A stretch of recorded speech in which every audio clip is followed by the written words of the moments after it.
Good morning, everyone. My name is Professor Chamberlain, and this morning we're going to talk about effective speech delivery techniques. First, by looking at things that people need to do, such as outlines, eye contact, rate, pitch, gestures, communication apprehension, and management of verbal disfluencies or vocalized pauses. So first we'll talk about what people typically do, and then we'll talk about some things you need to do to improve your own particular set of skills. First of all, with outlines. We do not want you speaking from a manuscript. Beginning speakers often do.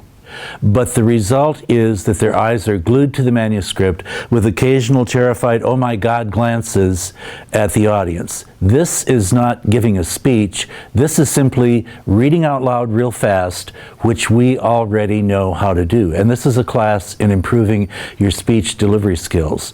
Now, whether you work from an outline on an 8.5 by 11 sheet of paper, which you place on the podium in front of you, or whether you transpose it to note cards, for instance, if you want to move around a little bit, then you can refer to a note card, even gesture. When you're done, put your note card back on the podium, and so on.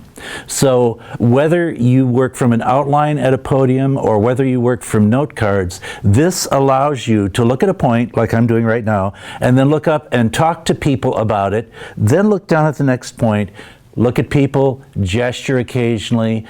Also, you can put important cues on your outline which remind you to pause for a second or to look questioning, things that help you focus on the content of the message. Because what so often happens when we give a speech is we're so focused on the message that we're not focused on the delivery aspects of it. The next thing is eye contact. One of the reasons we use outlines is that eye contact is better when you look at a point and look up at people. Too often when people have eye contact, if they're using a manuscript or a very wordy outline, they have very little eye contact. They're down here instead of up here. So you want to focus on that. Now, one mistake that people often make with eye contact is that they triangulate. In other words, they focus on three different people in different sections of the audience. Bob over here, Betty over here, and Louise over here. And they go back and forth between those 3 points, which is good for the 3 people that are being visually gazed upon, but impersonal for the rest of the audience. The next thing we're going to talk about is rate, okay? Beginning speakers like to speak at a rate which is about the fastest that the human voice can produce intelligible conversation. Most research studies show that people can speak at a rate of around 480 words a minute. You know, the Lexus commercial where they promise you the brand new glittering car for $85 a month for the first 3 months and then $687 a month for the next 5 years. The reason they do it is because they're nervous. So you need to focus on getting your rate of speech down to around 150 to 250 words a minute.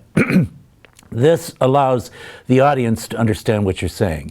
If you talk too fast, you may be getting done quickly, but you've left your audience trailing in your sound dust, which doesn't work.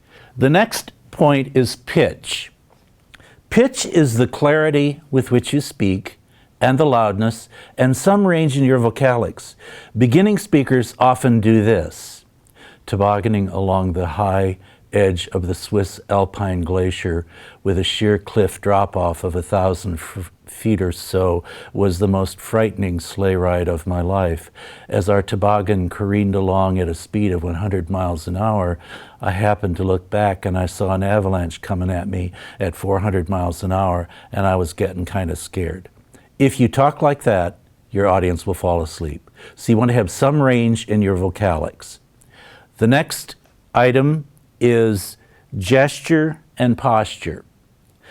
Typically, people like to do this. They cling to the podium. They check the security of their jangling keys. I was going to try to jangle my keys in my pocket, but I have a microphone sitting there, so I can't do that. They take out their ballpoint pen, and they flick the beloved Bic. This doesn't work. You need to focus on the audience. Don't slouch, stand erect, move around if you're using note cards, stay at the podium if you're not, but gesture effectively, have something going on with your body besides a rigid, frozen stance or the stern father figure or I'm back in the army now, I'm at parade rest. That stuff doesn't work either. The next item we want to talk about is communication apprehension. This is stage fright, also known as stage fright, and it's caused, most of us think, by what the audience is thinking about us or how they feel about us. So we're looking for psychological factors as the cause of communication apprehension, but that's mostly not the case. Part of it is psychological. Part of it is we worry about how we sound, how we look, how the audience feels about us. But the big majority of it is physiological. Adrenaline is pumping into your system, and it increases your pace, it increases your respirations, it increases your perspiration. All kinds of jingly-jangly things are going on. Now, this occurs because of what we call the caveman paleological fight or flight syndrome. This meant that when a sudden emergency arises, you've either got to get up that tree and get out of the way of that jaguar, or you've got to spear that jaguar and end your situation. So this occurs in all competitive situations. Now for athletes, when they are diving into the pool or running around the lap, that excess energy is dissipated fairly quickly. But when you're standing at the podium, diving into the rug is not a viable option. So there it is, jangling and clangling away. There are things you can do in advance and even during your speech to diminish this sense of communication apprehension. One thing is when you practice, visualize yourself as being successful, having a triumphant moment, being loved by the audience. And you should practice a lot. You should do a dress rehearsal at least 2 or 3 times. And another way to do it, and even more effective, is to tape yourself. Do a selfie if that's all you have available in terms of technology, but there is no better preparation than this, to see how you appear and sound to an audience. Other things you can do before speaking: breathe deeply but unobtrusively several times. Also, focus on relaxing. You can say to yourself mentally several times, I am relaxed, I am relaxed, I am relaxed.